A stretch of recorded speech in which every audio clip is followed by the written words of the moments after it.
Camera is really squirrely today.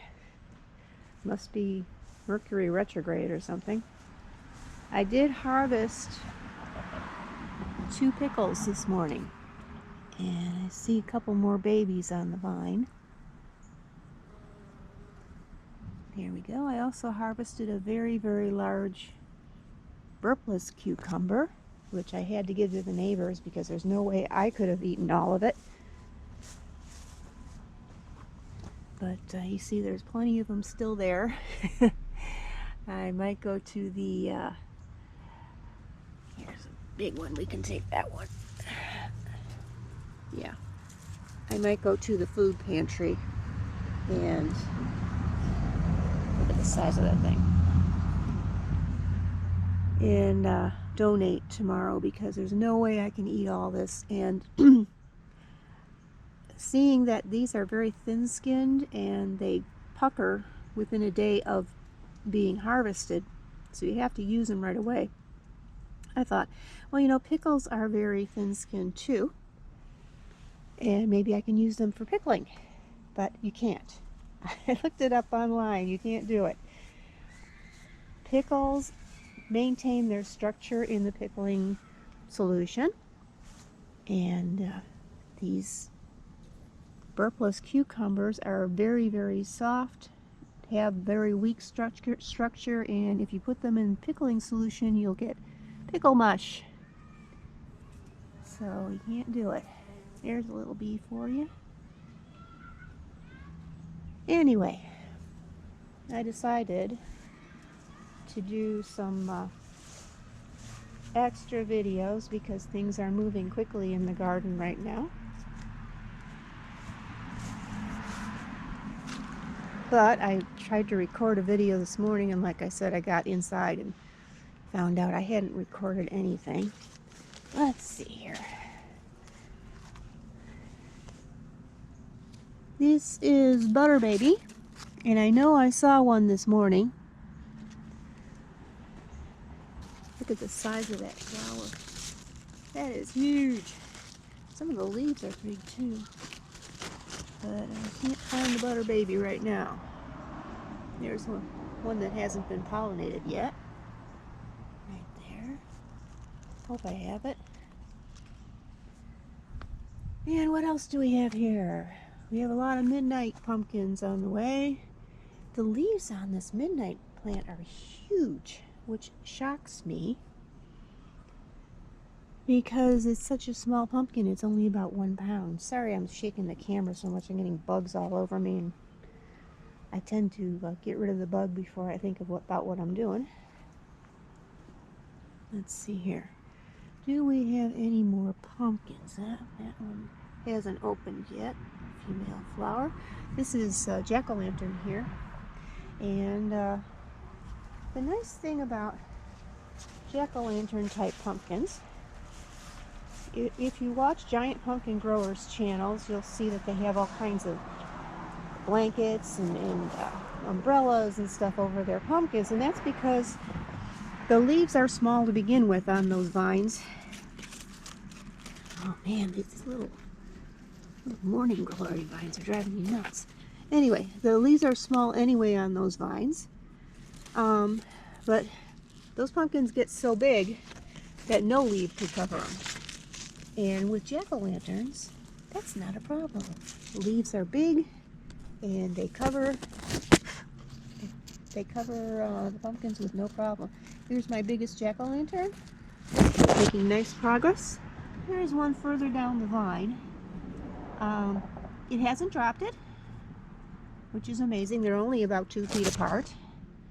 So we shall see how it does. Having 2 of them on one vine is going to hold the size down on the pumpkins, but I'm not going to do anything about it. For me, it's how many pumpkins you get, not how big they are. Let's see here. What else do we have? We have a recently pollinated, that might be a bunch of warts down there. I don't know if I'm getting it on camera. Let's see what else we got. I have to direct some of these vines because they're going out on the lawn. In the spring when you plant them, sometimes it's hard to visualize how big the vines are going to get. Look at the size of that leaf.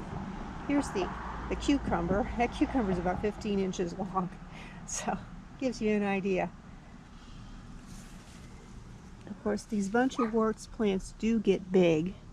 The fruit does get big.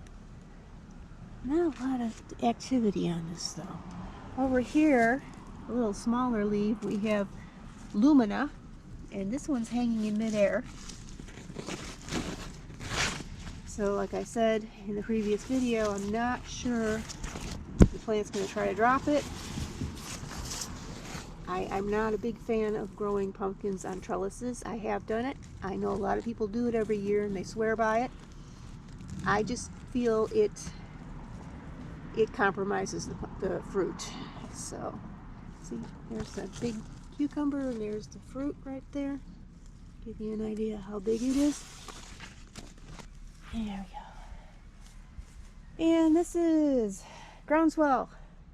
Groundswell has gone from a tiny seedling to giving us tomatoes in about a month and a half. So it's a tall plant, doing well. Let's see, this is Midnight. Midnight is kind of going crazy. I think I showed you this one in the last video. That's probably the biggest one. And like I said, those are not big pumpkins, so it's amazing how big the leaves are on this thing. And the only tomato plant that's not really doing well is bush beefsteak. It's flowering, but I don't see any fruit forming. This is Whopper. Whopper is doing very well. No problems so far.